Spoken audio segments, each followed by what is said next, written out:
Assalamualaikum warahmatullahi wabarakatuh. Wilujeng pepanggihan malih kaliyan Nayantaka Production Wonogiri. Wonten dalam menika kula badhe nyobi ngaturaken bawa sinom rujak jeruk. Mangke dawuhipun gending rujak jeruk.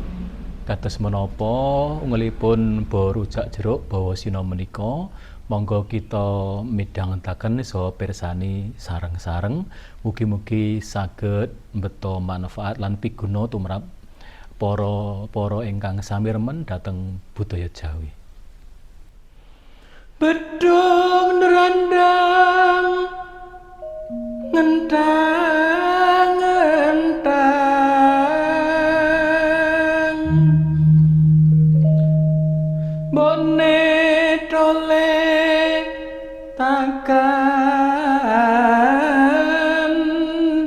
dani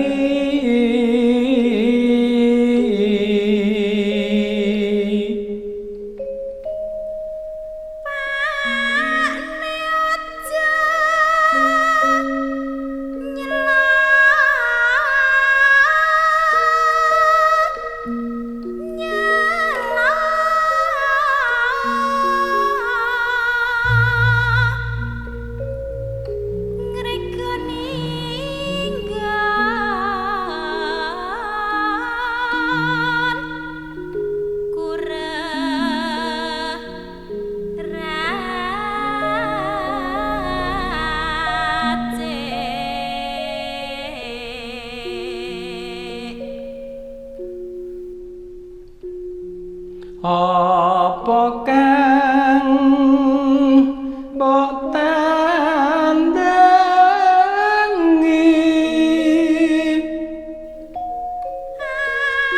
aku gawe rujak jeruk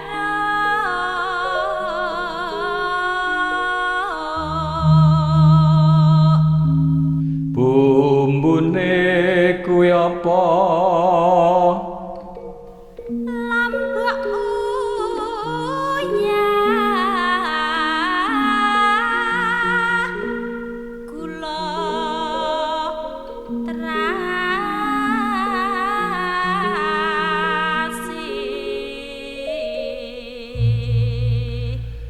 jeruk bali dasare saka nambangan. Ngaten menika para pamirsa, bawa sinom rujak jeruk ingkang kentun piyambak menika janjenipun sareng antawisipun vokal putra kaliyan putri. Jadi putra lan putri menika sareng.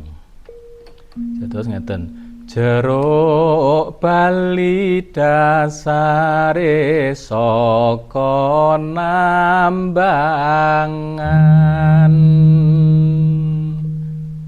Moro molu monem moro. Sak piturutipun. Mbok menawi makaten atur sungsum saking kawula menika bawa sinom rujak jeruk, mugi-mugi saged kangge gladhen sareng-sareng tumrap para-para ingkang remen dhateng budaya Jawi. Menawi wonten kirang lan langkungipun nyuwun pangapunten, mugi-mugi piguna tumrap kita sami lan ampun kesupen dipun subscribe channel kula, dipun komen, dipun share nggih. Kersanipun channel menika saged ngrembaka sae manfaat tumrap sanes. Amin Allahumma amin. Matur nuwun. Wassalamualaikum warahmatullahi wabarakatuh.